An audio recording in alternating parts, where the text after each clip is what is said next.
Баян сэтгэлгээтэй хүмүүс өөрсдөд тулгарсан бэрхшээл саадаасаа илүү том байдаг. Яг тэгвэл бэрхшээл саад гэдэг бол би хүн юм чинь би энэ бэрхшээл саадыг шийдвэрлэж чадах хүн гэж дээрээс нь хардаг. За ядуу сэтгэлгээтэй хүмүүс болохоор зэрэг өөрсдөө тулгарсан саад бэрхшээлийнхаа дор орчдөг. Бүр ингээд том одоо өөрийг нь дарчдаг байх нь шүү дээ.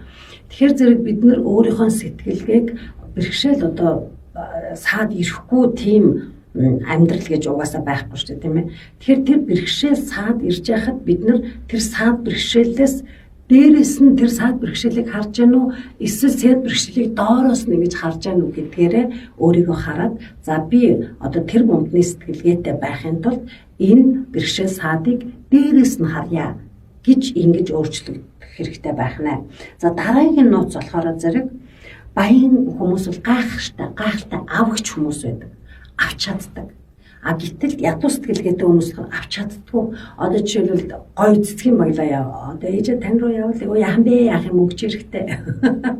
Тэгэхээр зэрэг ерөөс гайхалтай аавна гэдэг бол баян сэтгэлгээтэй хүмүүс бас авчаад гимшдэггүй гинэ. Одоо жишээлбэл хүнээс нэг бэлэг авчаараа зэрэг буцаахад би заавал хүртэй юм шиг бодогдоод идэг те.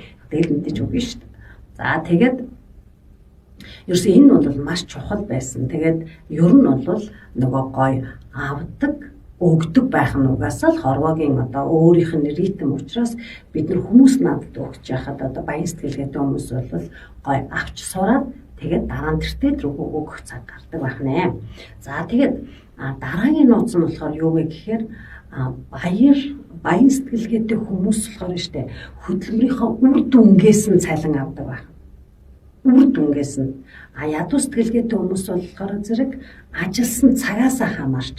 Тэгээ энийг ойлгох гээд одоо зарим хүмүүст бол амархан байх, зарим хүмүүст хэцүү байх. Жишээлбэл баян сэтгэлгээтэй хүмүүс болохоор би энэ ажил үйлсийг хийснээрээ үр дүн нь яаж гарч яана гэдгийг томоор харж тэрүүгээр өөрийнхөө үнэлгээг авдаг байна.